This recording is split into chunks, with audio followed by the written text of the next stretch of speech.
te doy la bienvenida a Campus Podcast. ¡Vamos, que estamos de estreno! ¡Venga! Aquí estoy con mis compañeros Oliver Oliva y José Antonio Gelado. Hola. Damos inicio a este nuevo podcast, Campus Podcast. ¿Qué vamos a tener en Campus Podcast? Bien, vamos a hablar de la actualidad del podcast, vamos a hablar sobre nuestras creaciones, vamos a invitar posiblemente amigos y amigas a hablar también de podcast. Esto va a ser Campus Podcast en campuspodcast.es. Para que veáis cómo se reaprovecha el contenido, que es uno de los contenidos de nuestro curso. Practicando con el ejemplo, exactamente. Completamente. Pero vamos a estar los tres, nos vais a tener semanalmente aquí en Campus Podcast. Y vamos a, sobre todo, creo que lo vamos a pasar muy bien. Los tres somos amigos, somos compañeros y creo que vamos a trasladaros esta amistad que tenemos, pero siempre donde el podcast va a ser nuestro tema de conversación habitual, como suele ser habitual en nuestra llamada por teléfono y todo. No es lo raro. En campuspodcast.es.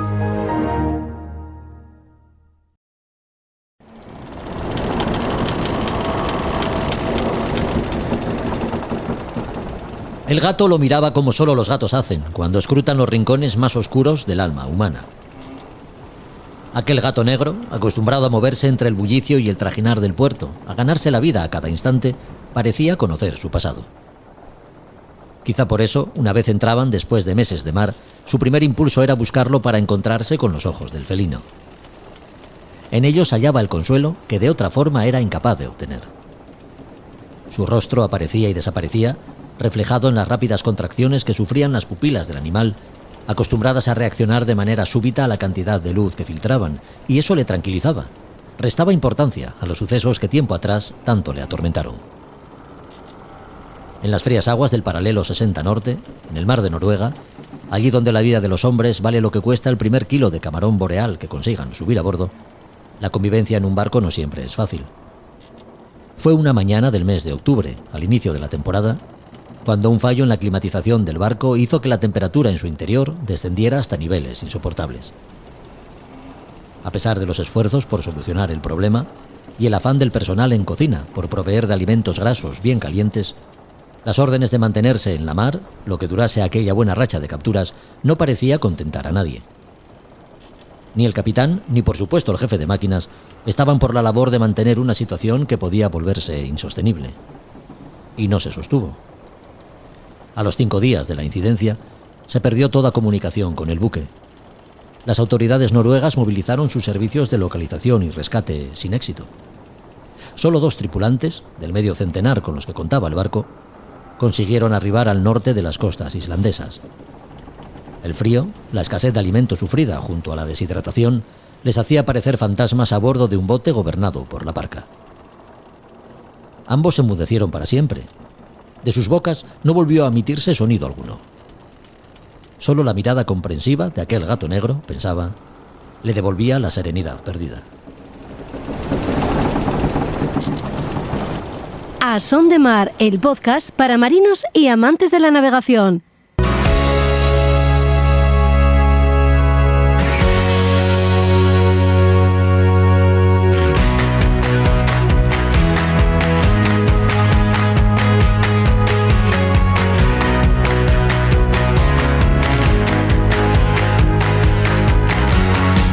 Hola a todos, ¿qué tal? Bienvenidos a otro podcast de A Son de Mar. El capítulo de hoy está dedicado a un negociado de la máxima trascendencia, el espacio donde pueden llegar a salir las buenas vibraciones que hagan de la convivencia a bordo un oasis de camaradería y confraternización.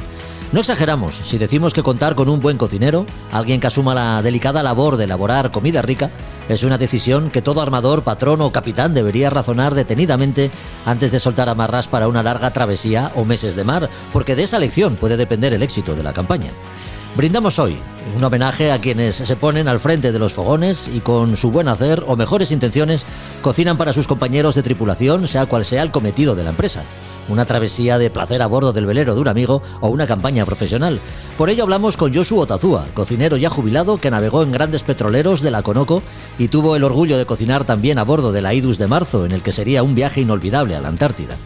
También se pasa por los micrófonos de A Son de Mar Daniel Ferreiro, a quien seguro conoces como Capitán Tarteras, con un perfil muy activo en Instagram, donde comparte recetas y vivencias a bordo del Pacific Star, a bordo del cual el buen hacer de Daniel consigue mantener la moral alta de sus compañeros.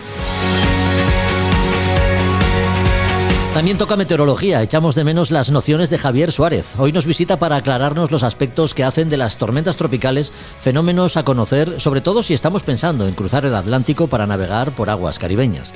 Los libros de gastronomía para marinos, que guarda Librería Robinson en sus estantes. La figura de don Antonio Barceló, que vuelve a ser protagonista en las Españas de ultramar y sus exploradores.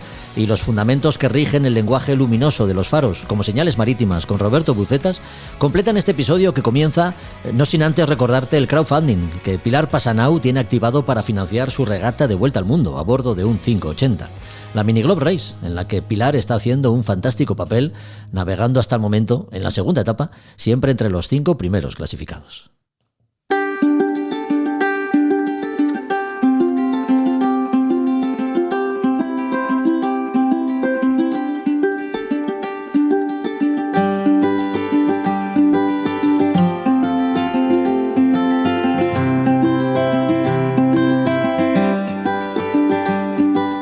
Quizá uno de los secretos mejor guardados en un barco sea su cocina. No el espacio físico que se reparte entre fogones, ollas y sartenes, no.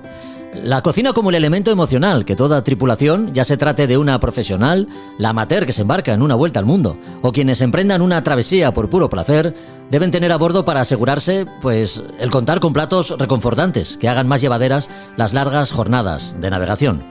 A ello vamos a dedicar los próximos minutos, a hablar con esos tripulantes, miembros de la dotación de quienes depende, a veces en condiciones duras, la elaboración de platos tonificantes siempre tan importantes para contribuir a la buena convivencia.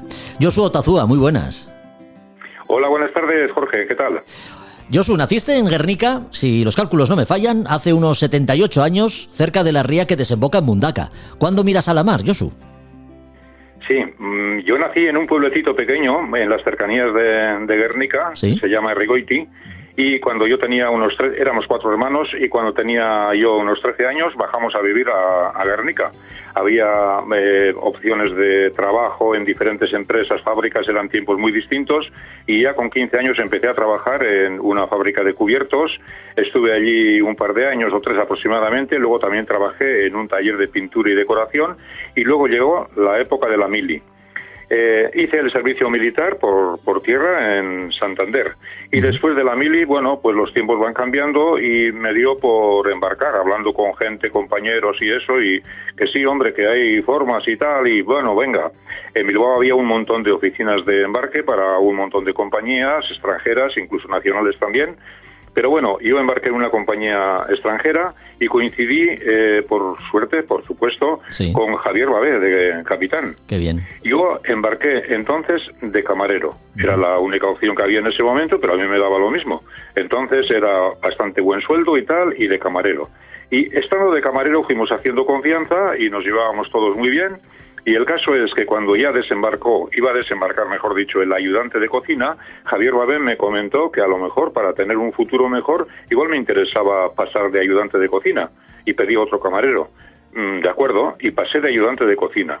Qué bueno. Entonces las campañas eran, cuando empecé, de 1 año. Luego bajaron a 10, a 8 meses, a 6, a 4, a 3, etcétera. Bien. Entonces, las campañas eran muy largas. Sí, Cada sí. campaña que hacíamos era de 1 año, cuando yo empecé a navegar. Luego bajaron a 10 meses, a 8 meses y a 6 y así. Bien. Y estando allí también de segundo de ayudante de cocina, también desembarcó el cocinero y también me ofreció que, en fin, si tenía ganas y deseos y todo eso, a intentar pasar de cocinero. Ujú. Bueno, pues pasé de cocinero y la cosa funcionaba muy bien. Después de esa campaña, vacaciones, hicimos otra campaña que él no estaba, era otro capitán. Pero en la siguiente campaña también coincidimos otra vez. Y ahí también de cocinero y también de una forma muy parecida tuve la oportunidad de poder pasar a mayordomo. Entonces había pues camarero, mayordomo, cocineros, camareros y todo eso. Esto era hacia el año 73, 74 por ahí. De acuerdo. Cuando ya hice varias campañas también ahí, con Javier Babé no, pero con otros capitanes, pero me llegó la oportunidad de poder embarcar en Conoco, una compañía de petroleros americana que tenía muy buena fama y esto y tal. Entonces embarqué ahí, también de camarero. Y es que cosas del destino. ¿Quién podría decir que cuando ya llevaba un par de meses de camarero, Resulta que el cocinero tuvo que desembarcar en helicóptero porque le dio una especie de infarto y el capitán dijo a ver si alguien para la cocina, porque estábamos en alta mar prácticamente, fondeados, y bueno, pues yo he estado de cocinero y tengo conocimiento y eso. Perdón. Vale, pues entonces pasa a la cocina. Te voy a pasar a la cocina, a ver cómo funciona. Y la cosa empezó a funcionar de forma que cuando el capitán iba a desembarcar, habló con la compañía diciendo que por su parte me podía quedar yo de cocinero, Qué dijo. bien. Uh-huh. Y así me quedé. Uh-huh. Y así hice unas cuantas campañas y luego pasé ya a mayordomo, porque claro, entonces allí había mayordomo, había 2 cocineros, había cocinero y ayudante, había 3 camareros, era otro estilo. Josu, El caso es... Josu, en tu caso lo de cocinero antes que fraile no aplica, ¿no? Tú primero te embarcas y luego te haces cocinero. Sí. Sí. Yo embarqué en Conoco, yo embarqué de camarero, Sí. pero después tuve también esa oportunidad de poder pasar a cocinero, porque el cocinero tuvo que desembarcar. Uh-huh. De forma que parece que la cosa funcionaba bien y el capitán habló con la compañía para que me quedara fijo de cocinero. Y así me quedé. Bien, el año 82, después de que evidentemente han pasado varios años, un montón, y cuando desembarqué de uno de los barcos de Conoco, del Independence, recuerdo el nombre, resulta que cuando llegué a casa me dice mi mujer, oye, el otro día llamó Javier Babé, preguntando por ti, a ver qué tal andabas y eso, y que quería hablar contigo. Y Josu, tengo el número de teléfono. Pero Dime. no corramos tanto, porque eso te lo voy a preguntar después. No desvelemos el secreto todavía. Cuando tú trabajas en barcos, Sí. bueno, pues hay categorías, ¿no? Como nos estás contando, camarero, marmitón, cocinero. Perteneces, digamos, a una generación en la que las jerarquías a bordo, si bien aún se respetan, ¿no? En según qué compañías y barcos, pues antes, digamos, que eran algo más férreas, ¿no? Bromas las justas. ¿Cómo recuerdas aquellos primeros años en aquellos barcos? Sí, vamos a ver, no digo que fuera una dictadura, pero sí que había una serie de normas que había que obedecer, evidentemente, muy diferentes no había tanta libertad, como todo estaba bien ajustado y bien dentro de los reglamentos que había que cumplir y eso. Y bueno, pues como era, así lo entendíamos y así lo hacíamos. Claro. Trabajaste para la Conoco, la compañía que en su día pues tuvo una importante flota de superpetroleros, ¿no? ¿Cómo era trabajar en barcos en los que, por las travesías de larga distancia que cubrían y el número de personas que formaban parte de la tripulación, digamos que contarían con cocinas que podían ser todo menos pequeñas, ¿no? Sí, claro. A ver, y aparte de que hacíamos rutas pues al Pérsico y eso por petróleo, que eran mes y medio o 2 meses, dependiendo si había temporal o etcétera, sí. El caso es que, bueno, estábamos, yo no me acuerdo muy bien, pero unas 40 o 42 o 3 por ahí, más de 40 personas estábamos a bordo, desde arriba hasta abajo, todos incluidos, máquina, en fin. Y era mucha tripulación, pero claro, la cocina era como un hotel de 5 estrellas, es decir, muy amplia, enorme, con un montón de neveras, servicios, o sea, vamos, era nada que ver con un barco pequeño, evidentemente. Oye, Josu, ¿y la intendencia a la hora de embarcar alimentos y vituallas no debía ser nada fácil, ¿no? Imagino que además es el cocinero quien planifica los alimentos que han de embarcarse. Bueno, a ver, la diferencia cuando embarqué, no he entendido muy bien la pregunta, pero bueno, si hacemos la comparativa de la cocina y los sistemas de esos petroleros de Conoco a otros barcos que he estado, o incluso hablando de la Idus de Marzo, pues evidentemente la diferencia es bestial, es abismal. Claro. Lo que ocurre es que, bueno, en la Idus de Marzo, si es que se puede hablar ya de ello, sí. O esperamos un poquito. Sí, adelante. Seguimos hablando. Bueno, como decía antes, con la llamada esa, hablé con Javier Babé y fue cuando me dijo que, bueno, que estaba buscando gente para la tripulación de la Idus de Marzo, para el viaje a la Antártida, gente por lo menos de confianza, gente conocida y eso, que había pensado en mí para el tema de la cocina. Y bueno, entonces hablé con Conoco también, con los representantes de Conoco, y les dije, tengo esta oportunidad de hacer un viaje a la Antártida, podría hacer este viaje y luego volver, y bueno, me confirmaron que sí, y con esa seguridad, pues evidentemente hice el viaje, uno de los viajes inolvidables que se hacen en la vida, o sea, es que se hace una vez. Se hace una vez y no se olvida. Sin duda, porque a lo largo de tu vida profesional, como nos estás comentando, conociste capitanes de todo tipo, carácter y condición, ¿no? Uno de aquellos capitanes con los que llegaste a forjar una amistad inquebrantable, eso nos queda claro, fue Javier Babé, que como comentas, un buen día te llamó para proponerte algo muy loco, pero que en la voz de Babé sonaba irrenunciable, ¿no? Era embarcarte pues en esa goleta, en la Idus de marzo, para poner rumbo a la Antártida y convertirte en uno de los primeros navegantes españoles en pisar el continente austral. ¿Qué te pasó por la cabeza cuando recibiste la llamada y la proposición de Babé, Josu? Bueno, yo cuando recibí la llamada, pues lógicamente no sabía ni en qué consistía, ni tenía ningún conocimiento de la construcción de la Idus de marzo, ni nada de eso. Entonces, bueno, hablé con Javier Babé, cogí el coche, como el barco estaba terminando la construcción en el Musel, en Gijón, entonces cogí el coche y me acerqué allí. Y estuve con ellos en la goleta, y ellos estuve un par de días o tres hablando y tal, y di mi conformidad y ya quedamos para hacer el contrato y todo eso y tal, y luego pues hicimos el viaje, ¿no? Pero bueno, en cualquier caso, pues bueno, con Javier Babé, en las campañas que hice con él, pues tuve la suerte de hacer esa amistad. Coincidimos en algunas formas de pensar o lo que sea, pues esas amistades que se hacen a cambio de nada, y a cuenta de eso fue que me llamó a mí y bueno, y a otros también, a cada uno para su puesto de trabajo, pero para la cocina, pues bueno, se acordó de mí, me llamó a mí y tuve esa gran oportunidad. Ya. Oye, siempre hay un día, ¿no? Un primer día para todo. El primero que pisas la Idus de marzo y ves tu lugar de trabajo, ¿qué impresión te llevaste una vez llegas de esas cocinas tan espaciosas de la Conoco? Bueno, en la Idus de marzo la cocina desde luego era muy pequeña, era excesivamente pequeña. Yo creo que no sé si cabrían 3 personas allí, como mucho 3, no más. Era una cocina pequeñita y luego tenía un refrigerador, un congelador, mejor dicho, también pequeño, porque claro, ese barco no estaba construido para ir a la Antártida a hacer viajes de ese tipo, sino más bien para turismo, viajes cortitos de isla a isla y tal. Esa fue la idea de la construcción. Y entonces, pues nos tuvimos que adoptar todos. Lo que ocurre es que entre todos tuvimos ¿cómo se dice? Un sistema de ayuda, de cooperación unos con otros, que a mí se me hizo agradable. Es decir, yo, si tenía algún tiempo libre, dejaba la comida hecha o lo que sea, subía a cubierta, les ayudaba en lo que podía, pero ellos también me ayudaban a mí. Todos, uno por uno, me ayudaban a mí. Los domingos incluso me decían, Josu, cógete la tarde libre, que ya hacemos nosotros la cena. Y bueno, pues nos llevábamos así. Ahora, en la cocina, pues desde luego, para navegación a vela, que si no hay viento es mucho más lento y eso y tal, entonces había que hacer las provisiones de forma duraderas. El pan yo hacía todos los días, saco de harina, eso no tiene ningún problema de mantenimiento, entonces el pan diario.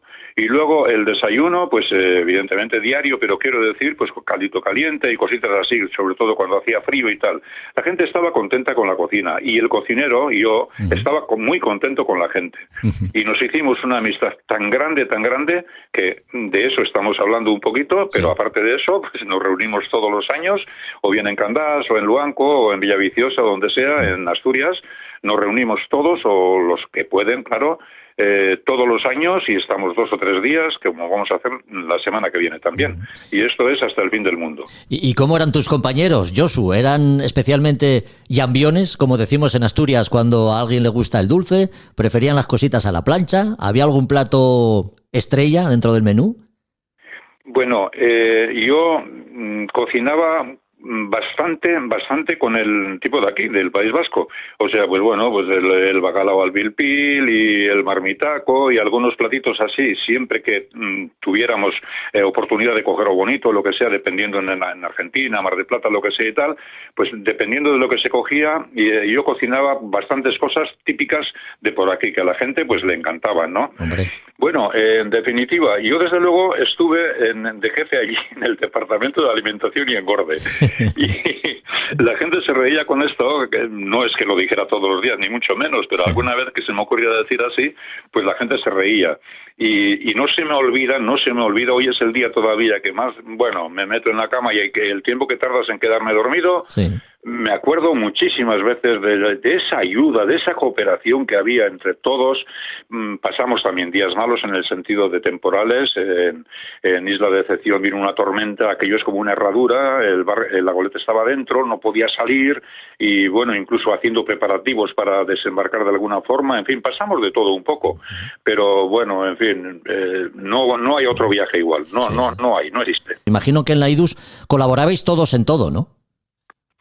Sí, allí colaborábamos todos en todo, como decía antes. Yo, si podía y tenía tiempo libre, dependiendo del tipo de comida, pues también subía a cubierta y ayudaba, pues lijando la esquinita, pues haciendo alguna cosita, les ayudaba. Pero bueno, los que llevaban el tema de tanto el timón como las velas y todo eso, pues eran ellos entre todos y como decía también, había días de mal tiempo y eso, y era un poquito duro. En la cocina todo se movía. En la cocina tuve que poner unos hierros con una especie de cables para amarrar las ollas, los pucheros y eso, porque es que si no era imposible y tal. Pero bueno, éramos jóvenes y podíamos con todo, eso ya por otro lado, ¿no? Sí. Aparte de la ilusión y la cooperación de todos, pero aparte de eso, pues éramos jóvenes y en esa edad se pueden hacer hasta milagros casi. Lo vamos a dejar aquí porque parece que hay algún problema de comunicación, Josu. Te agradezco mucho estos minutos, que hayas participado con nosotros en Nasón de Mar y que nos hayas vuelto a hacer recordar una vez más la gran aventura, ¿no?, que vivisteis todos los que tuvisteis la oportunidad de compartir con Javier Babé el tiempo que os llevó la expedición a la Antártida a bordo del IDUS de marzo. Eso es inolvidable, Jorge, inolvidable para mí y para todos los demás. Y la semana que viene ya estoy deseando ya de juntarnos otra vez y estar todos juntos y contar historias y aventuras y todo eso. Pues que así sea, y gracias por estos minutos, Josu. Un abrazo fuerte. Vale, lo mismo, Jorge, gracias por todo. Un abrazo.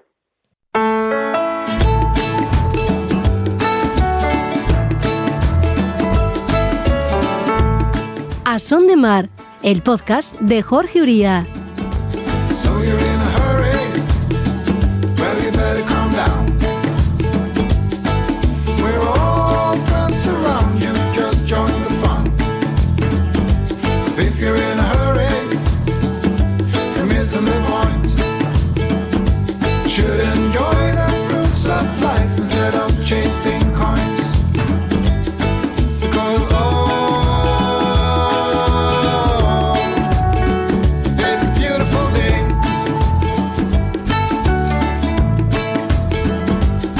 Isn't it all? So come on, let's play.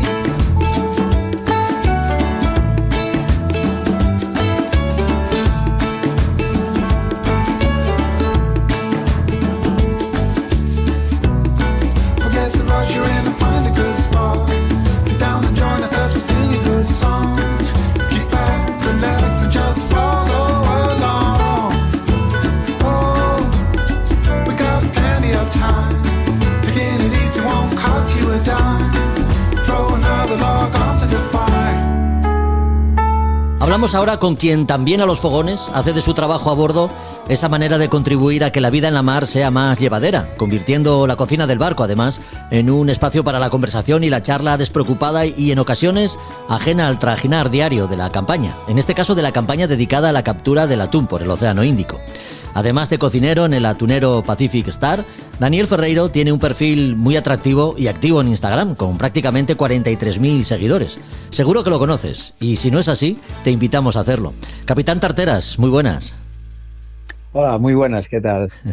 Te encontramos en Madagascar, donde el Pacific Star se está sometiendo a labores de mantenimiento y reparación. No sé si el negociado de la cocina es de tu entera responsabilidad, Daniel, y con el barco en el carro los fogones siguen funcionando. Sí, los fogones siguen funcionando. Tenemos pensado cerrar una semana o así porque hay que hacer unas reparaciones en la cocina, cambiar unos hornos y cambiar unas extracciones y tal. Y sí que en principio para la semana que viene pues cerraremos 3 o 4 días. Muy bien. Tu padre ya fue cocinero en barcos. ¿Cuándo sientes la llamada de seguir sus pasos, digamos? Pues, a ver, siempre fue algo que siempre me gustó porque, bueno, lo vivimos y eso, pues siempre me gustó viajar, conocer nuevas culturas y tal. Y pues hace unos 14 años o así me surgió la oportunidad de embarcarme y pues, dije, "Va, voy a probar". Hablé con mi padre y tal, me dijo, pues prueba, si te gusta sigues y si no, pues vuelves a tierra y tal. Y aquí estoy, me gustó, porque aquí estoy. Ahí sigues.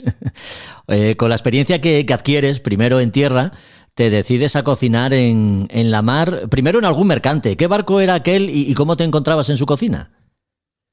Sí, pues el primer barco en el que estuve fue en el Sálica, Sí. que era un barco de esta misma empresa que andaba. Ujú. Y bien, al principio, pues la verdad es que en ese barco me acogieron muy bien. Era el más joven de a bordo, era el cocinero y me acogieron muy bien. Éramos una familia, éramos poquitos, éramos sobre entre 16 y 20. Ujú. Y la verdad es que muy bien, muy bien. Me adapté muy bien a ese barco. Ahí estábamos 3 y 3, 3 meses en casa, 3 en la mar. Y la verdad es que me sentí muy a gusto y muy bien, la verdad. Bueno, como gallego, la vida marinera no te resultaba ajena tampoco, ¿no? Y con tu padre, además, como cocinero que había sido en barcos, pues era un ámbito en No, el que ya estabas algo familiarizado, claro. sí, sí, la verdad es que en mi casa siempre se vivió muy de cerca el mundo del mar Sí. porque mi padre era cocinero de barco toda la vida. Primero anduvo al bacalao, luego estuvo en la Esperanza del Mar, se jubiló allí y siempre vivimos lo que es la vida del mar, las historias del mar en casa como si fuéramos de siempre. Entonces Claro. era algo que sí que siempre me atrajo mucho. Sí, sí. Oye, Daniel, ¿los deseos del cocinero chocan con el rigor presupuestario de las compañías o los armadores suelen ser conscientes de la importancia de una buena alimentación a bordo? Bueno, son conscientes, pero sí que chocamos un poco. El cocinero siempre quiere un poco más, el armador siempre quiere reducir un poco. Sí. Pero sí, bueno, no me quejo. Tenemos un presupuesto amplio y bien. Es decir, tenemos bastante provisión, bastante variedad. ¿Qué pasa? Que tú como cocinero y como profesional, pues siempre estás buscando, pues eso, la mejor calidad, que tengas tal. Y claro, calidad-precio siempre estás un poco ajustado. Ya. Actualmente ya lo comentábamos, navegas en el Pacific Star, un barco grande, un gran barco atunero que despliega su actividad ahora en el Índico. ¿Cómo organizas tu trabajo? ¿Cómo es tu jornada diaria? Pues mi jornada diaria cuando estamos en la mar, y bueno, ahora estamos en reparación, es un poco diferente, pero Sí. cuando estamos en la mar, pues me levanto a las 4:30 más o menos, y amaso el pan, y ya empiezo a preparar pues, las cosas del desayuno, mientras el pan leveda y tal, y empezamos ya el día. Damos el desayuno sobre las 5:30.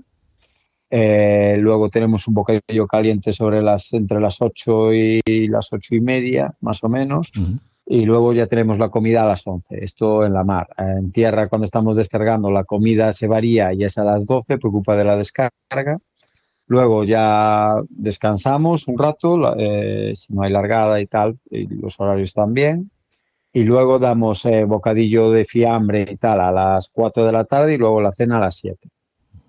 Esa Ese es es mi rutina, más o menos. Sobre las 7:30, 8 menos cuarto, ya estamos prácticamente libres. una rutina que compartes con compañeros, digo, cuentas con personal de apoyo. Sí, Sí. tenemos un camarero y un ayudante de cocina. Somos 3 en cocina. Daniel, es común encontrar tripulaciones multiétnicas, personas con culturas diferentes y creencias diversas, ¿no? Un aspecto que imagino que habrá que tener en cuenta también en el Pacific Star. No sé si este es vuestro caso. Sí, sí.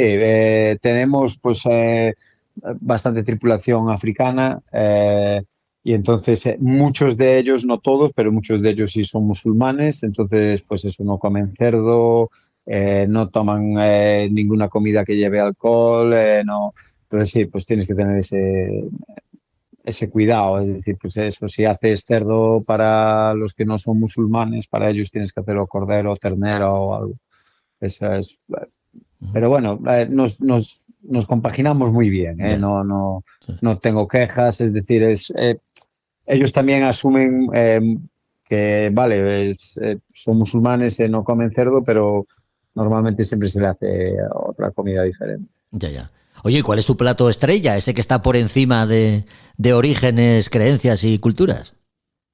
Eh, No sé, aquí lo que comen muy bien y les gusta mucho y tanto a unos como a otros es el marmitaco. Es decir, el marmitaco es una comida que aquí triunfa mucho. Como para no. Otra comida que triunfa muchísimo y, por ejemplo, la voy a preparar mañana es arroz a la cubana. Ay, amigo. Es algo que en los barcos, no sé, llevo pues eso, 14 años en los barcos y cuando haces arroz a la cubana es algo que siempre triunfa también. Qué curioso. A la cubana, es Sí, decir, con su curioso, plátano y todo, ¿no? Es decir, es Sí, un sí, plato. sí, sí, sí. A veces plátano, si tenemos plátano, plátano, si no tenemos plátano, pues ponemos salchicha. Bueno, las campañas que hacéis en el Pacific Star son de unos 4 meses aproximadamente. Entiendo que no estáis todo el rato en la mar, ¿no? Vais entrando en diferentes puertos y os iréis aprovisionando también de cosas que van faltando. Sí, nosotros hacemos una provisión general cada 4 meses que es eso, traemos carne congelada, pescado congelado, laterío, pasta, arroz, todo eso. Luego, cuando llegamos a puerto, hacemos lo que es fresco, verduras, fruta, agua, a veces, depende un poco así, pero sobre todo eso, verduras y frutas. Sí. Y en un Algún atunero. pescado también, Sí. algún pescado también metemos. Pues aquí en Seychelles, por ejemplo, metemos bastante mero porque está bueno y está bien de precio. Y Ujú. solemos meter mero. Ya.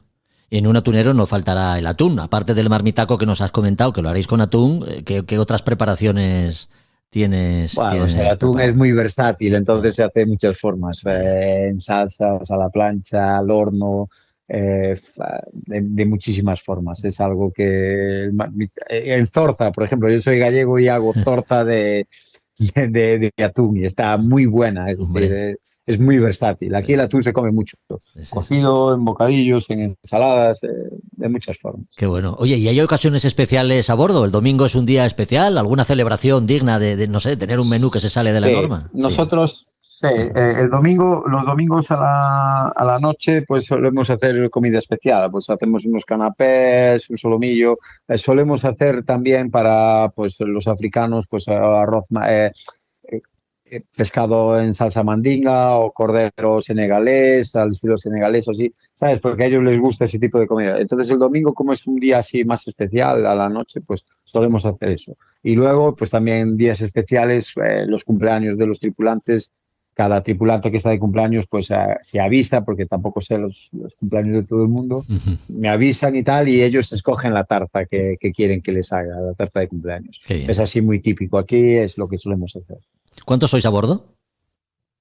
Pues somos 42 a bordo cuando estamos navegando. Ahora mismo 22, ¿eh? Ahora mismo estamos solo 22. La cocina es tu dominio, ¿no? Donde elaboras suculentos platos, pero es además un lugar para el esparcimiento y la charla, al menos así lo has confesado en alguna entrevista que he leído. Sí, sí, sí. Pues eso, suelen pasar por ahí. Yo siempre digo que la cocina de un barco es un poco como una tasca de las de antes. Es decir, Sí. donde llega la gente, pues eso, joder, pues hoy me ha pasado esto, me ha pasado lo otro, o hablas del día a día, o hablas de una noticia que te has enterado de que ha pasado pues en España o en el mundo o tal. Y sí, pues sí, es un poco eso, como un bar. Yo siempre lo digo, como una pequeña tasca. Ujú. ¿Hay algún tema especialmente, no sé, del que se hable? No sé, si el fútbol quizá. De todo. No somos muy futboleros, esta tripulación no Ah, es muy bien. futbolera, somos Bien, bien. más de ciclismo, de motos, Ah, bien, bien. Sí, no, sí, hablamos más de, no somos muy fútbol, a ver, nos gusta el fútbol, pero no es lo que más, no, lo que más. Algún temporal te habrá tocado vivir también, ¿no? En días de mala mar, ¿cómo es el trabajo en la cocina cuando los balances y cabeceos son constantes, Daniel?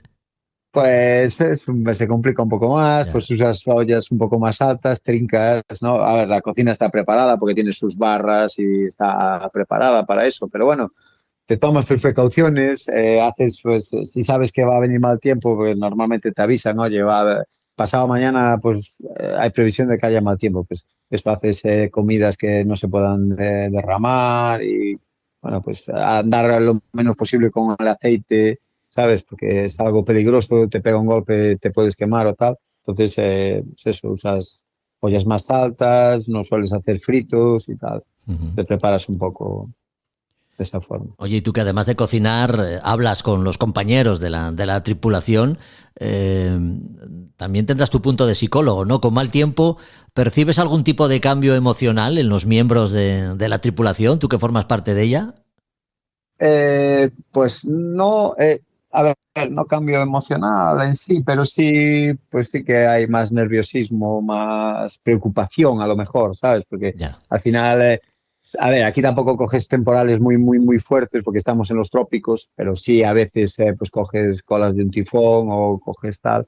Y sí que hay esa preocupación porque no vas a largar, porque si largas es más peligroso, ¿sabes? Sí que hay ese rum, ¿no? Cuando hay mal tiempo dices, "Joder, si salta pescado y tienes que largar, ¿sabes? La gente está más incómoda. Estamos muy acostumbrados también a tener, a ver, aquí hay el monzón y bueno, se mueve bastante el barco y tal, pero no hay esos temporales que puede haber en Gran Sol o en Canadá o por esas zonas.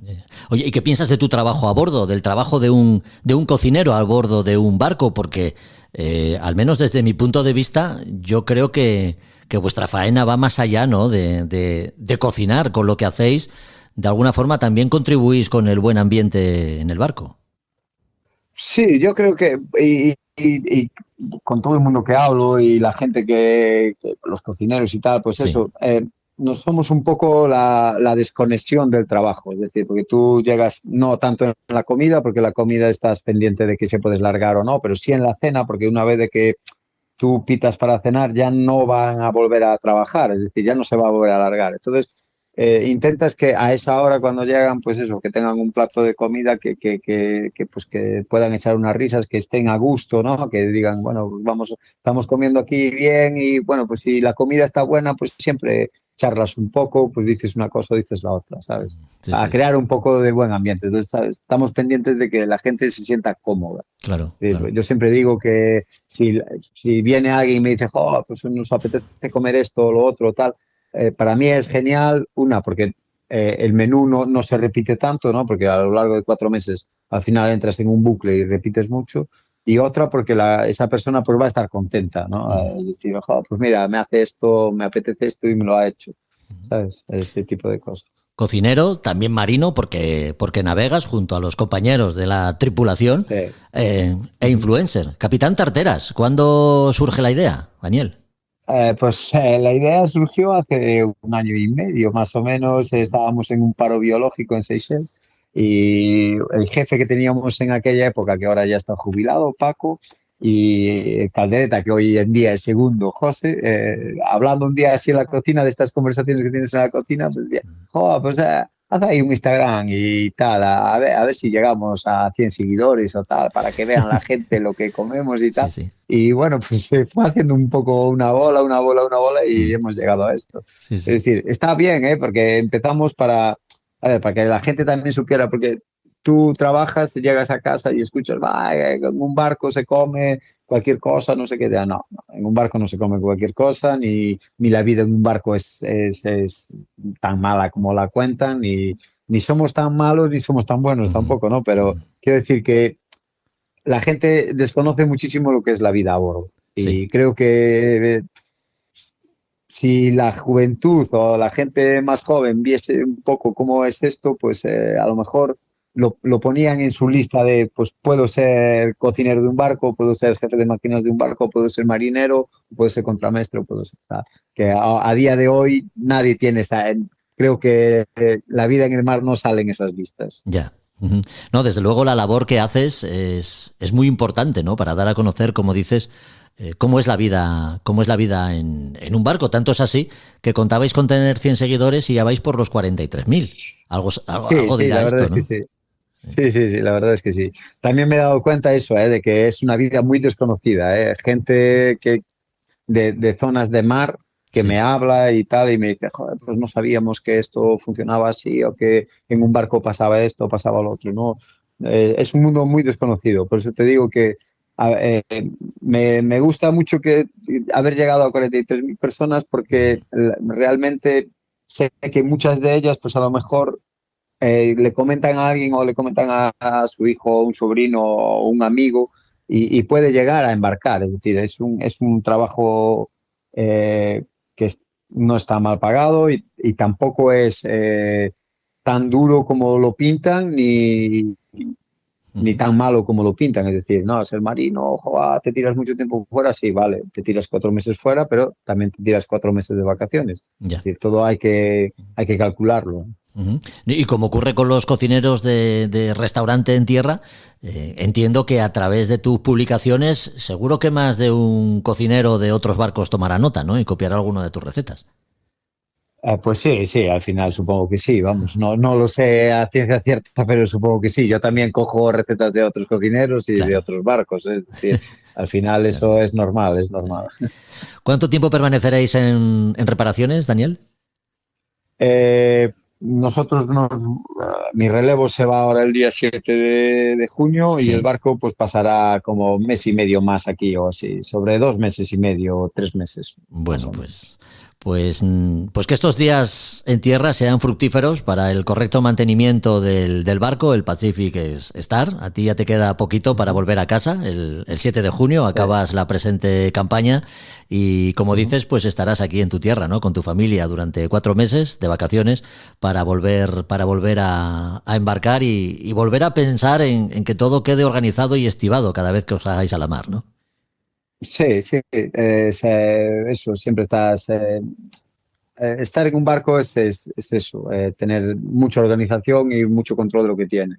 Bueno, pues Capitán Tarteras, Daniel Ferreiro, gracias por tu compañía. Ha sido un verdadero placer compartir estos 2 minutos contigo. Te seguiremos en Facebook y en Instagram también, ¿eh? Y celebramos tu éxito, que lo sepas. Pues muchas gracias, un placer estar aquí y muchísimas gracias por contar conmigo.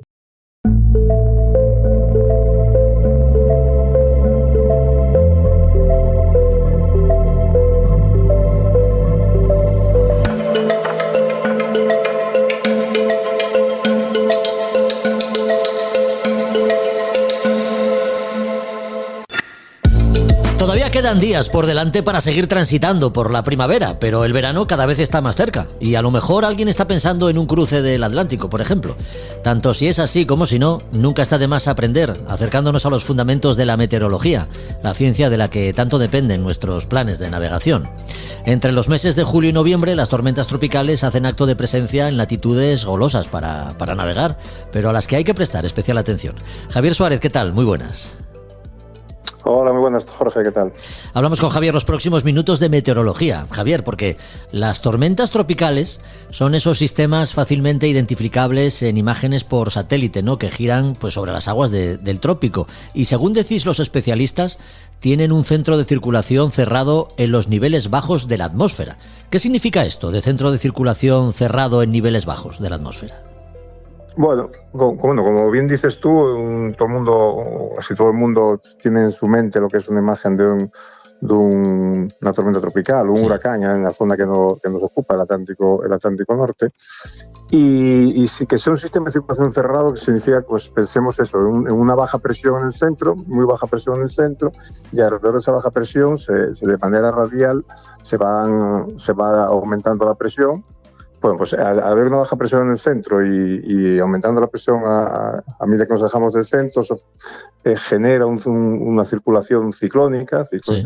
En el hemisferio norte significa en el sentido contrario a las agujas del reloj, y por eso decimos que eso es un centro cerrado, porque eso no tiene como si fuera una borrasca normal, que vemos que tiene una forma así más de espiral abierta. Pues eso es un centro más cerrado en ese sentido. Es circulación circular, por decirlo así. Ya. Las tormentas tropicales reciben además diferentes nombres dependiendo de dónde se den, ¿no? En el Caribe, una de las zonas más frecuentadas por los europeos que cruzan el Atlántico, se llaman huracanes, pero no es así en el Índico, Filipinas o el norte de Australia incluso. No, efectivamente, según la región en la que estemos, aparte que se forman más o menos siempre en las mismas latitudes, pero según en la zona del planeta que estemos, reciben distintos nombres, como bien dices tú, en el Caribe, en el Atlántico Norte, reciben el nombre de huracanes, en el Océano Índico serían ciclones, si nos acercamos ya a las costas de China y Japón ya se denominan tifones, y luego ya como nombres un poco más particulares, pues en Filipinas se reciben el nombre de vaguillos, y en el norte de Australia se les suele denominar Willy Willys a este tipo de fenómenos, eso, de un sistema giratorio organizado, típica tormenta tropical. Vamos. Pues vamos al lío, Javier. ¿Cómo se forman? ¿Cuáles son los mecanismos que disparan la creación de una tormenta tropical? Bueno, así básicamente de una manera muy sencilla para que se pueda formar una tormenta tropical o un huracán, tienen que darse una serie de ingredientes. Uno de los principales son, pues primero la temperatura del mar. Tiene que haber una temperatura del mar cálido, para que es el combustible que alimenta este sistema. Y cuando hablamos de temperatura del mar cálido, estamos hablando de temperaturas por encima de los 26 grados centígrados.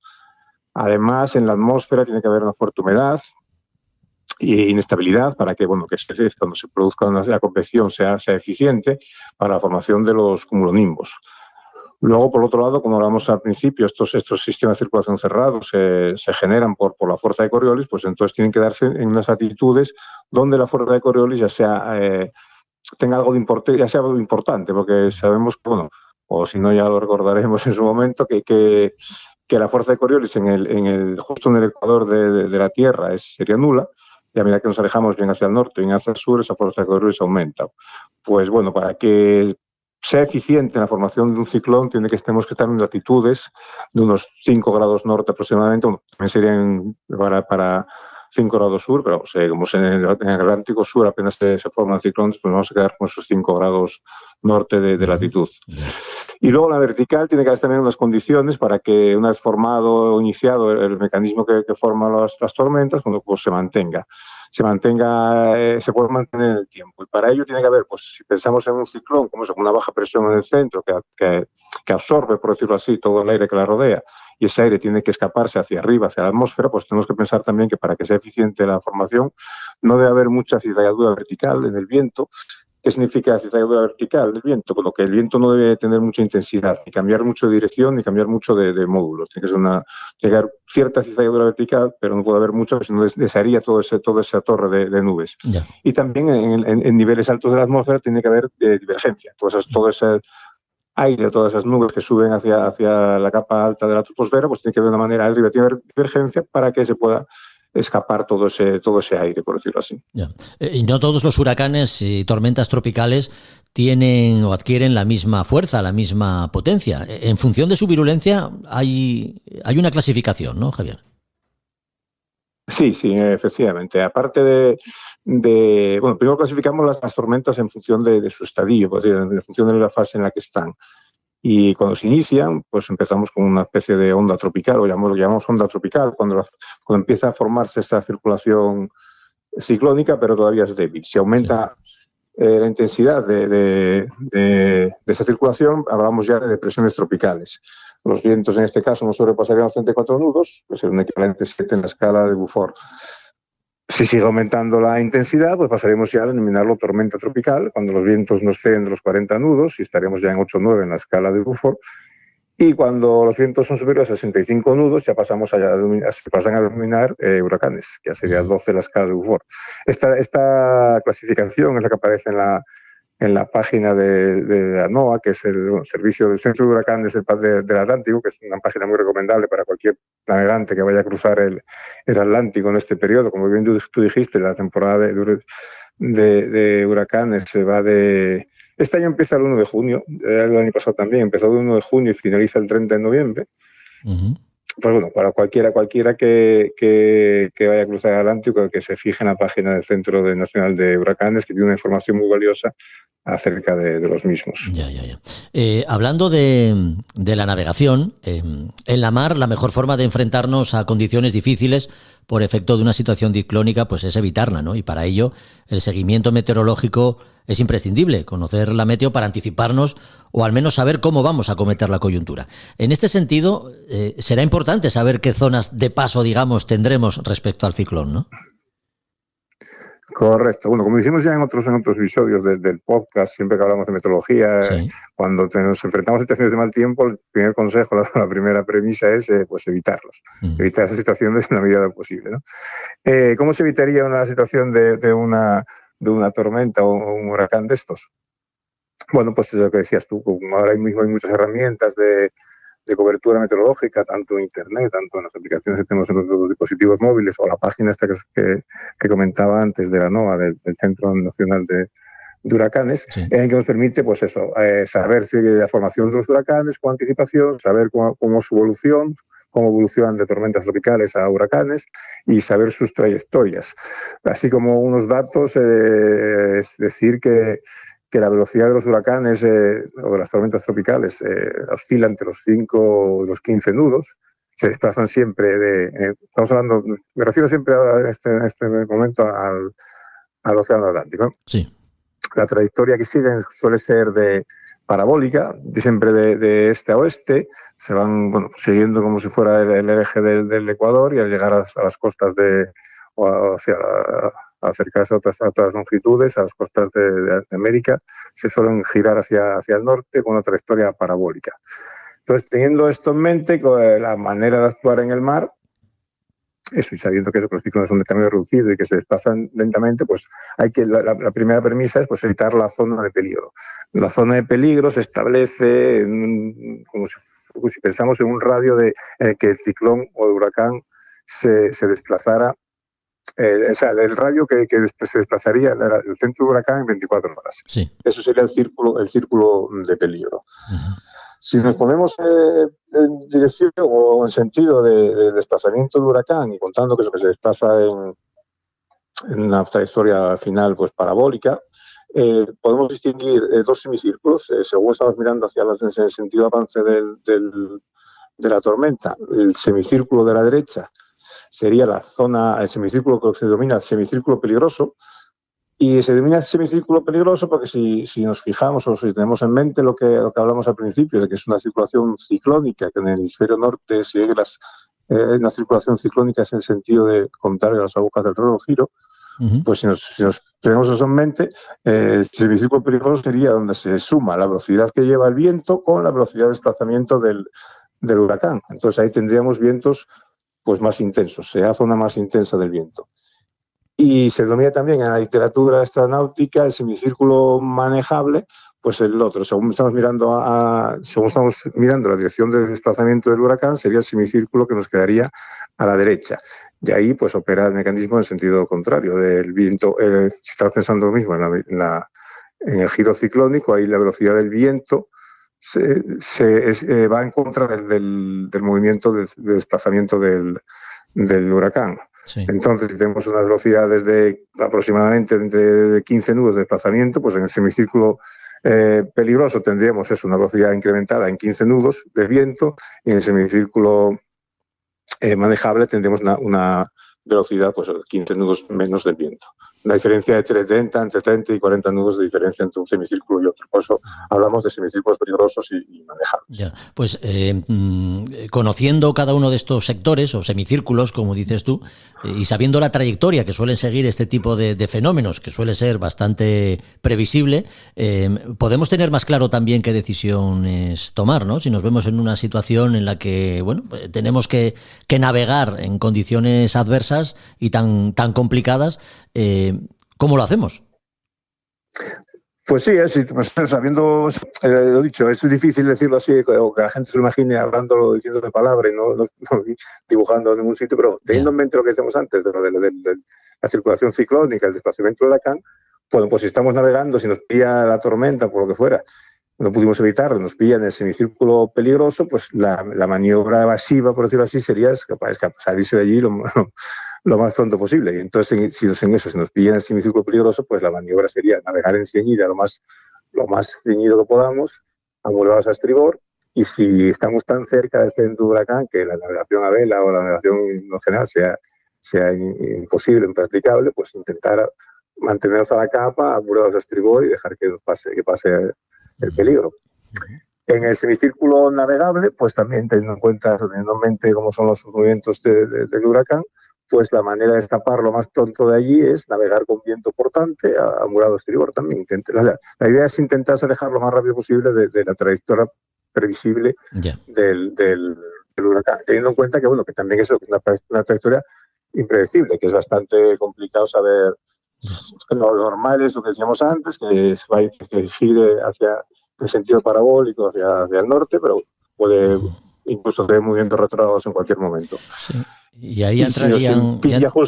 Sí. Dime, perdón. No, digo que ahí entrarían en juego otros factores, ¿no? El tamaño del barco, su diseño, Desde luego con el Aruna lo tendría muy claro, complicado. claro, exactamente. Si puedes, Sí. la velocidad que tenga el barco, puedes incluso adelantarlo, evitarlo de cualquier manera. Por ejemplo, si te pillan la trayectoria, cerca de la trayectoria, la maniobra, o sea, justo en el eje de la trayectoria, pues la maniobra aconsejable es intentar pasarse al semicírculo manejable, siempre que eso, la velocidad de tu barco, las condiciones de tu barco te permitan esa maniobra con seguridad y teniendo en cuenta eso, la impredecibilidad de la trayectoria del huracán. Claro, básicamente lo de siempre, siempre, los consejos siempre es intentar seguir la trayectoria mediante las herramientas que tengamos a mano de predicción meteorológica.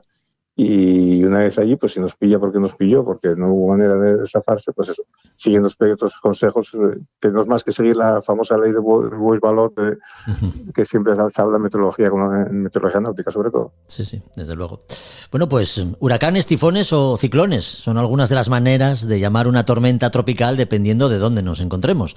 No es lo mismo en el Caribe que en el Índico. Claro que el asunto de cómo llamar a un ciclón pues ha sido solo una parte, ¿no?, de estos interesantes minutos que hemos dedicado a la meteorología con Javier Suárez, a quien emplazamos para un siguiente capítulo en el que la meteorología formará parte del contenido de A Son de Mar. Así que hasta ese episodio y nada, un abrazo fuerte. Javier, cuídate mucho.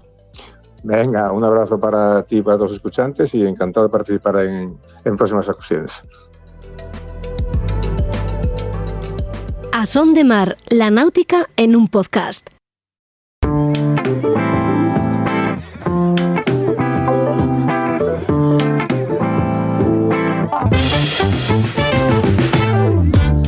La cocina a bordo ha sido protagonista en este capítulo y lo sigue siendo, porque en Librería Robinson hemos encontrado algún libro dedicado a elaborar nuestras propias recetas en el barco. Bueno, las propias de otros que las han dejado escritas para que nosotros las disfrutemos mientras navegamos. Así que, Juan Melgar, muy buenas. Hola Jorge, un placer estar aquí. Para empezar por algún título de los que dedicáis a la gastronomía a bordo de los barcos, uno que además editáis vosotros en Librería Robinson, Juan, Náufragos en la cocina, de Antonio Espinosa. Pues sí, es un libro que, bueno, que nos es muy, muy querido, la verdad. No solo lo editamos nosotros, sino que además el autor era, bueno, pues una persona que trabajaba aquí en la librería, que estuvo trabajando aquí muchos años. Que es un gran aficionado a la navegación, navegante, sí, y además pues que le gusta enredar en la cocina, con lo cual pues tenía ganas de escribir ese libro y la verdad es que quedó muy bien, lo publicamos y fue todo un éxito. Se agotó la primera edición y ya vamos por la segunda y la verdad es que ha tenido muchísimo éxito y muy buena acogida, la verdad. Qué bien. ¿Y de qué libro estamos hablando? ¿Es un recetario adaptado a cada momento que vivamos a bordo durante una travesía o en él podemos encontrar también recetas más elaboradas? Pues tiene un poco de todo, claro. En los barcos un poco tiene que haber diferentes tipos de recetas, ¿no? Porque no todo es... primero que no todos los barcos son iguales, ¿no? Así como las casas tienen a ser un poco, pues las cocinas más o menos tan parecidas, sí, en los barcos, pues eso es un poco un mundo, ¿no? Y tienen las limitaciones para cocinar que todos conocemos, claro. Principalmente el movimiento, la falta de espacio, etcétera, y que no se puede andar ahí, haciendo todo lo que uno quisiera. Sí. No, el libro tiene primero una parte que es una parte importante, que nos habla de las cocinas que puede haber en los barcos, lo que nos podemos encontrar, los diferentes electrodomésticos, si es que los hay, principalmente pues la nevera y el fogón, según se trate, si es un gas o una placa de vitrocerámica o lo que sea, o incluso algunos que lleven todavía cocinas de alcohol. De alcohol, sí. De las antiguas.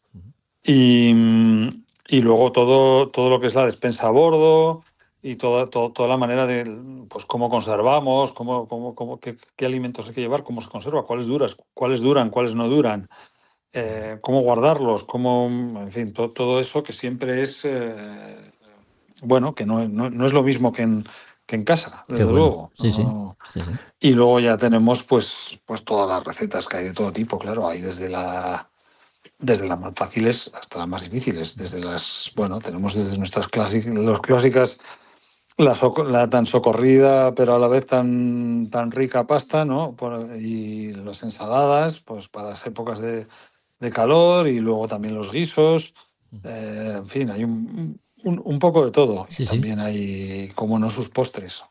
Y todo esto condensado además en un librito que no es muy gordo. Yo lo he tenido en la mano. Es un libro relativamente fino, pero como dices, recoge un montón de aspectos, ¿no? Relacionados con la cocina a bordo. Sí, exacto. El formato también es una cosa a la que le dimos muchas vueltas, y de hecho es un libro que hecho con anillas, con tapas de plástico, con una goma, para poder, está pensado para llevárselo uno a bordo, llevárselo al barco. Ujú, qué bien. Y que no ocupe, que aguante bien lo que es lo que es estar en un barco. Claro. Y luego tiene las recetas, además vienen en formato, están impresas en formato no vertical, sino horizontal, la hoja. No sé si se os entiende un poco como digo, para poder colocar el libro Sí, en formato y apaisado. poder Sí, lo he leer visto. la receta mientras uno la prepara de manera más cómoda. O sea, es un libro pensado para lo práctico. Y es que además, Juan, los españoles tenemos la buena costumbre de comer bien, ¿no? La calidad de la materia prima obliga a disfrutar de una buena comida que es especialmente importante en navegaciones de cierta entidad, claro. A ver, yo creo que uno de los, quizá el principal factor para tener una tripulación contenta es que la comida sea buena, vamos. Yo creo que eso es, como se coma mal en un barco, desde luego un patrón, la próxima vez que quiera que le acompañe a alguien a navegar, va a tener dificultades, va a tener que tirar de agenda mucho. Sí, sí, sí. Que se lo digan a la tripulación del White Shadow, que dio la vuelta al mundo en una cocina que elogian todos los tripulantes. Exacto, sí, no. O sea, una tripulación bien alimentada es una tripulación contenta y que va a responder de una manera completamente distinta. Si Sin uno duda. no está comiendo bien, uno es un ser miserable normalmente. Sin duda. Oye, Juan, ¿y cómo es de variada la edición de libros dedicados a la cocina en la mar? ¿Qué otros títulos puedes destacar en Librería Pues Robinson? mira, sí hay mucha variedad, hay mucho libro, por ejemplo, en la librería tenemos mucho libro de fuera. Sí. A mí me gusta mucho también, uno está en inglés, es una guía pequeña de estas de Reeds, que suelen ser bastante buenas. Reeds Cooking at Sea, lo siento por el inglés, pero bueno, es que está en inglés, que tiene, la verdad es que un montón de consejos también de cómo tener todo a bordo, cómo manejar la comida, cómo estivarla, cómo conservarla y todo ese tipo de cosas. Luego los hay también curiosos, por ejemplo, uno que está escrito por Rod y Lou Heikel, que son de la editorial Imrai, que son autores que han hecho muchos de los derroteros y guías que a lo mejor han usado algunos de nuestros oyentes que naveguen lejos. Y entonces la curiosidad que tiene, por ejemplo, es que va por zonas de navegación, pues el Atlántico, el Caribe, o sea, un poco como si fuera una travesía, Sí. pero girando un poco todo a la comida, pues eso ya los supermercados que se encuentran localmente, lo que se pesca en los sitios, pues después va a Australasia,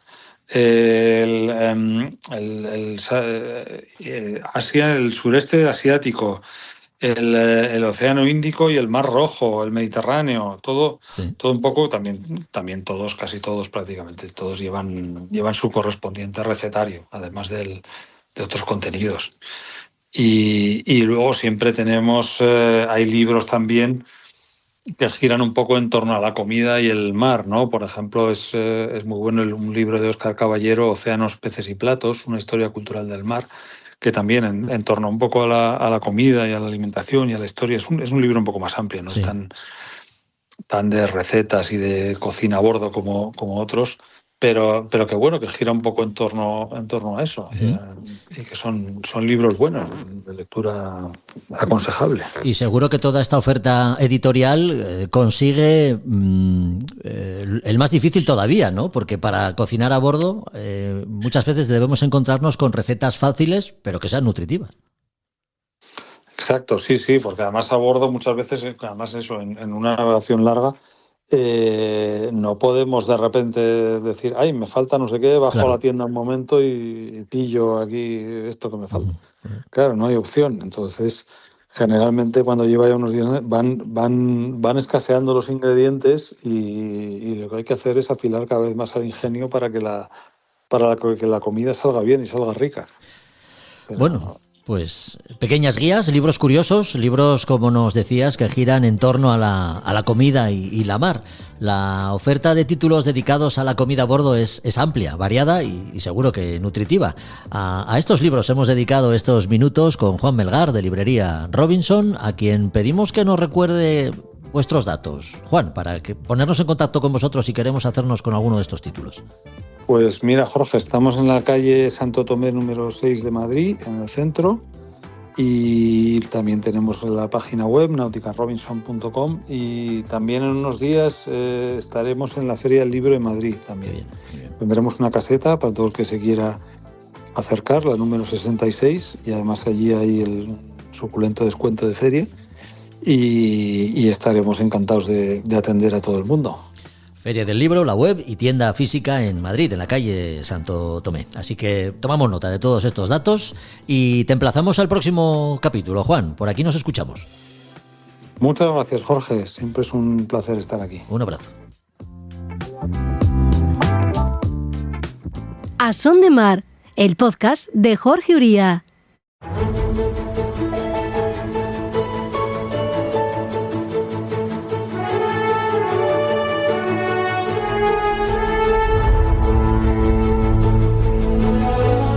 El viento se levanta y husmeamos el horizonte en busca de un nombre, el de quien haya hecho grande las Españas de ultramar y sus exploraciones con sus gestas o hazañas navales. Hoy recuperamos la memoria de don Antonio Barceló, marino que ya fue protagonista en nuestro anterior capítulo, pero que vuelve porque nos han quedado muchas cosas por saber de su vida y milagros. Así que, adelante Josu, cuando quieras.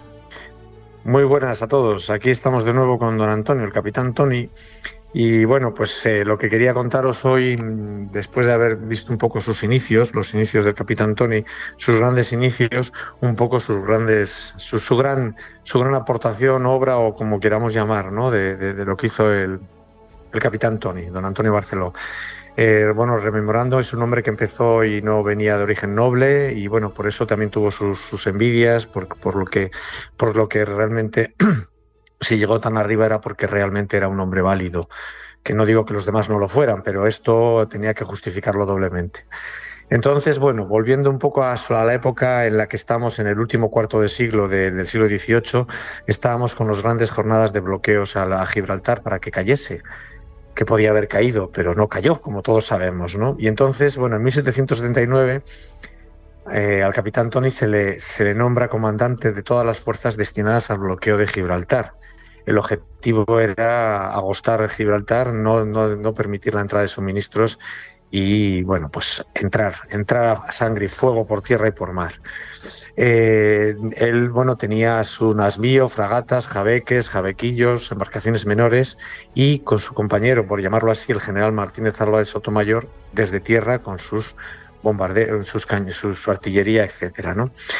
¿Qué hizo y qué diseñó nuestro Antonio Barceló? Pues él pensó y construyó a partir de las lanchas, las famosas lanchas cañoneras que también se conocieron como cucarachas.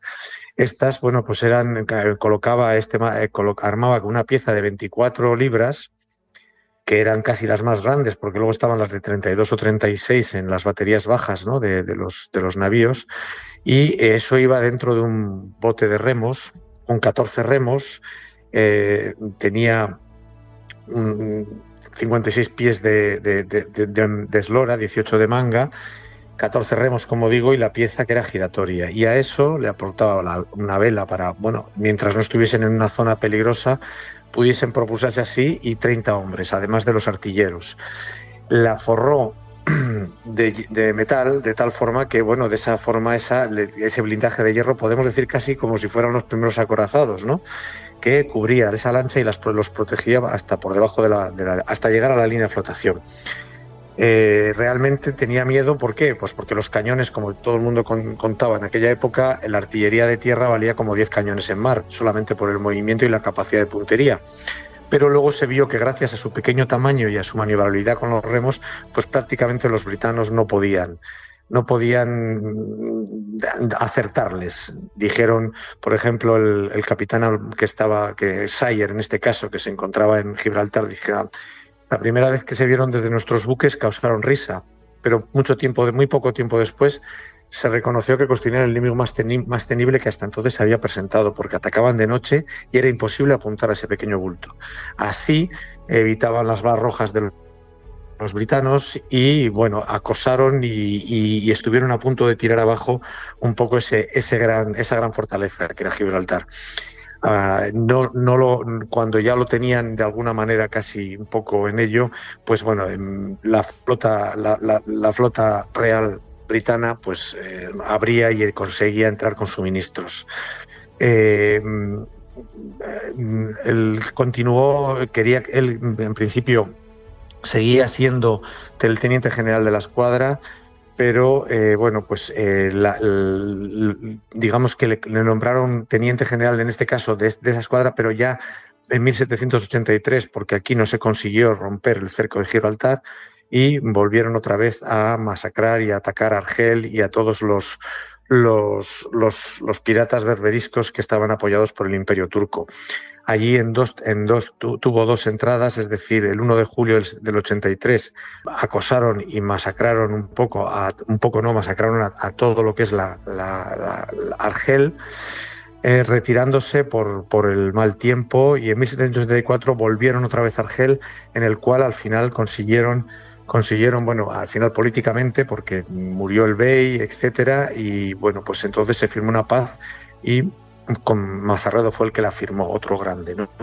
A partir de ahí, bueno, pues se volvía otra vez al sitio de Gibraltar, al bloqueo de Gibraltar, pero en este caso ya sus lanchas cañoneras eran auxiliares, puesto que, como siempre en España traemos a otro que venía de fuera para darle más peso, y se produjo lo que se llamó la Jornada de las Flotantes, que eso lo hablaremos en otro momento, en el cual, bueno, pues el duque de Grillón creó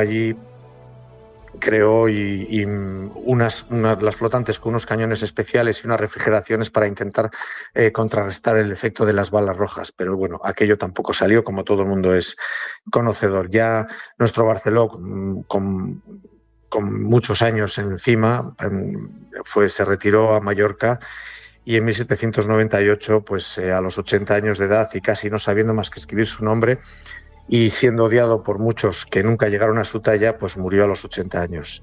Y ahí está en Mallorca reposando en la iglesia de la ciudad. Pues ahí está. Esta es la historia. Efectivamente. El bloqueo de Gibraltar a finales del siglo XVIII pues no consiguió lo que buscaba, ¿no? Devolver el peñón a la corona española, pero sirvió para poner de manifiesto el talento de don Antonio Barceló para diseñar, entre otras cosas, las primeras lanchas acorazadas, los primeros acorazados. Don Antonio Barceló, marino, gran navegante, militar e inventor de ingenios navales. Toda una vida vinculada a la mar. Ha sido protagonista en las Españas de ultramar, gracias como siempre a los comentarios de Josu Jiménez, a quien esperamos en el próximo capítulo. Josu, hasta entonces. Pues hasta entonces a todos y a disfrutar de la mar.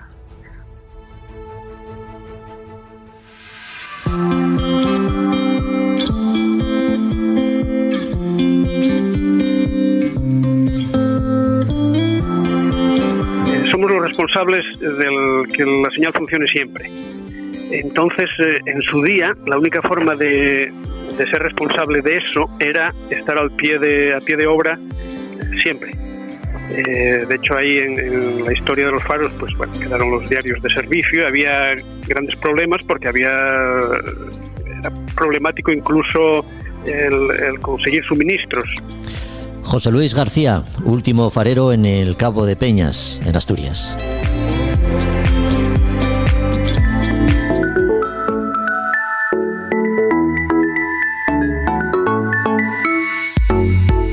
En la era de los grandes adelantos tecnológicos, desde las comunicaciones al posicionamiento, hoy en día todo barco cuenta con instrumentos a bordo altamente desarrollados. Los grandes buques pueden contarlos hasta por triplicado. Sin embargo, las luces de los faros, aunque prácticamente en su totalidad ya sin torreros, se mantienen como testigos mudos de la evolución y como esos guardianes imprescindibles que todavía siguen significando mucho para la gente de la mar. De ello hablamos los próximos minutos, de su significado, del lenguaje que manejan a base de destellos y ocultaciones. Roberto Bucetas, muy buenas. ¿Qué tal, Jorge? Buenos días. Los faros, Roberto, parecen estar quedando como vestigios de un pasado que ya no volverá, ¿no? Pero nada más lejos de la realidad. Su presencia y funcionamiento siguen siendo imprescindibles para la navegación marítima.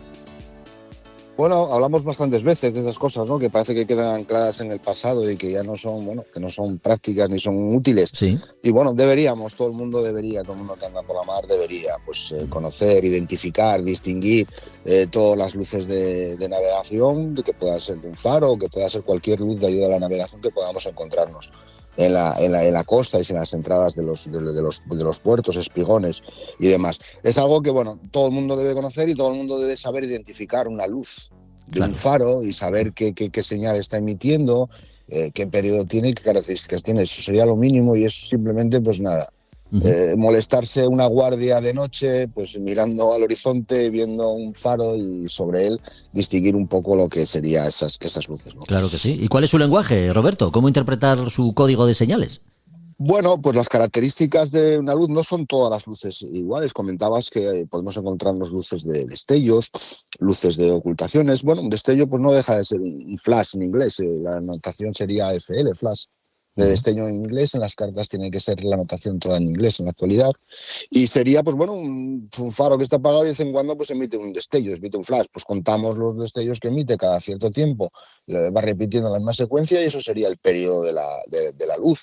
Y eso sería un poco la forma más habitual para distinguir una luz de un faro. Aunque bueno, dentro de lo que son las características de las luces, si nosotros vemos la leyenda de un faro, una carta de navegación, que es donde podemos ver esas características, vamos a encontraros, pues eso, lo primero, el aspecto, señal que emite, pues, si vemos, por ejemplo, el faro de Peñas aquí en Asturias, emite 3 destellos, y ¿cuánto repite la misma secuencia?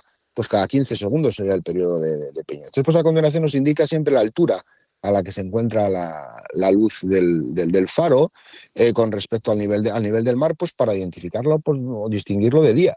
Pues, oye, pues mira, es un faro que está de 117 metros como es Peñas, pues bueno, no puede ser el de Cudillero que está casi a ras de la mar. Y por último, siempre nos indica el alcance nominal de la luz del faro. Pues Peñas tiene un alcance nominal de 35 millas, por poner un ejemplo de un faro concreto aquí próximo a nuestra ubicación, en nuestra costa, ¿no? Sí. Pero no todas las luces son de destellos, podemos encontrar luces ocultaciones, lo contrario, es decir, el faro siempre está encendido y lo contamos son las veces que el faro se apaga, se oculta, ¿no? Ese era un faro de ocultaciones.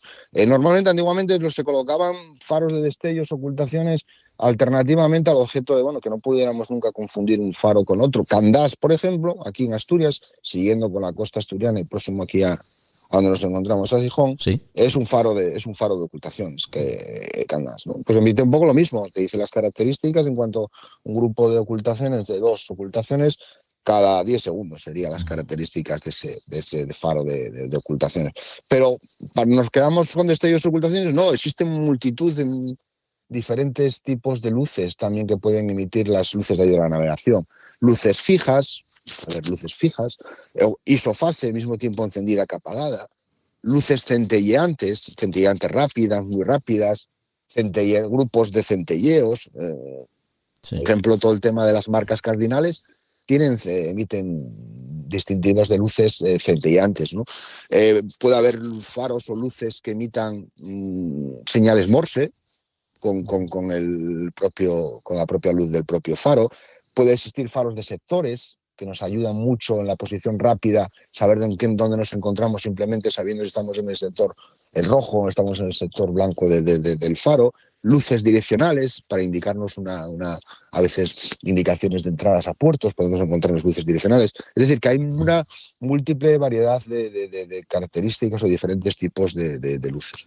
Roberto, y el alcance de cada faro también es una de las características, ¿no?, que llegan a diferenciar unos de otros. Entiendo que los de mayor alcance son aquellos que se encuentran en lugares de especial interés. ¿Dónde suelen ubicarse estos faros? Por supuesto, son faros que podemos utilizarlos, que se pueden utilizar de recalada, por ejemplo, viniendo de lo que sería alta mar, pues un punto que puede ser recalada, como puede ser Peñas, que son 35 millas, que tiene un alcance nominal bastante importante. Igual aquí en la cornisa cantábrica pues tenemos otro faro importante que es la Estaca, que es el punto más al norte de la costa norte española, ¿no? Son faros de gran alcance, por ejemplo, según vamos acercándonos y faros que puedan ser de puntos característicos de la costa de menor importancia, pues el alcance suele ser bastante menor. Por ejemplo, si estábamos comentando el de Candás, son de 15 millas el alcance de Candás y el de Peñas son de 35 millas. Por supuesto que eso va en función de las características y el tipo de faro y el lugar geográfico donde se encuentre ubicado el faro y para lo que se pueda utilizar, ¿no? Antes se utilizaban como recalada muchos faros y bueno, para posicionarse y recalada.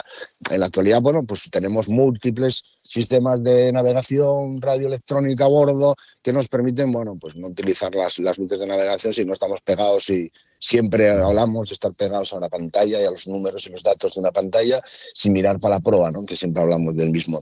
¿Dónde puedo encontrar yo las características de los faros? Hemos comentado las cartas de navegación. Cada luz de ayuda a la navegación tiene una leyenda con las características de esa luz.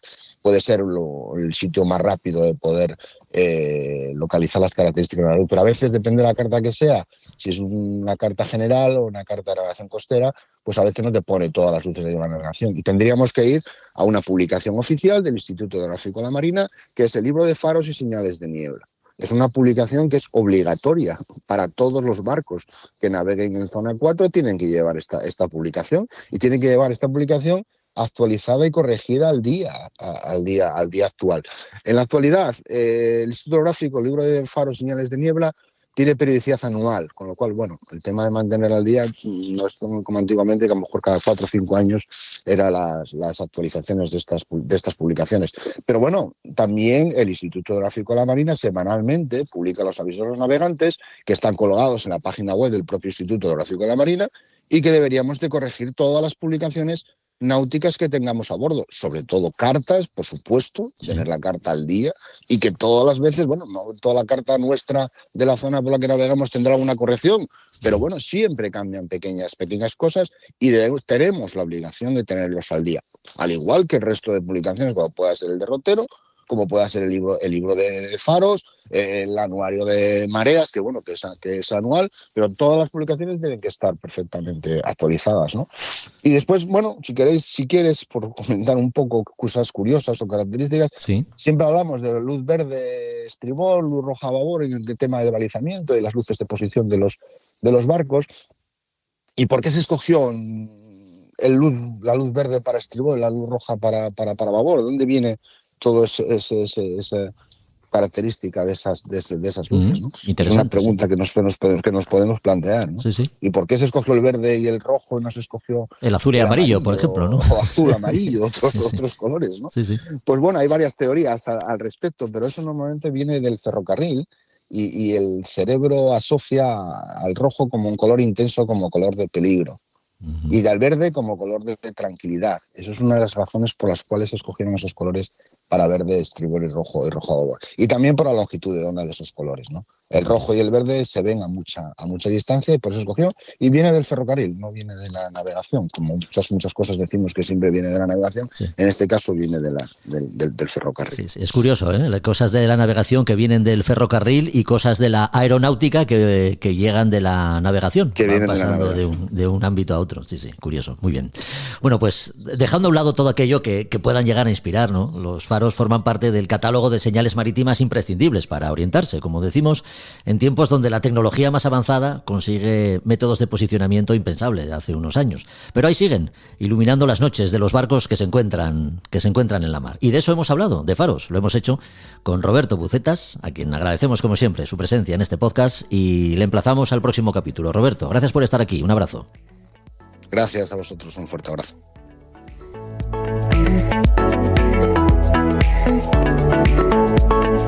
Pues hasta aquí, ya sabes, otro episodio de A Son de Mar. Recuerda que volvemos en 15 días con ganas de seguir hablando de lo que nos gusta, de barcos y gente de mar.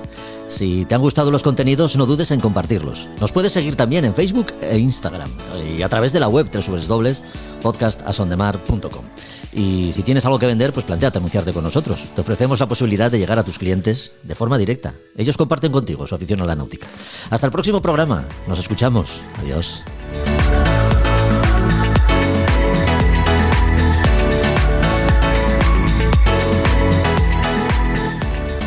A Son de Mar, la náutica en un podcast.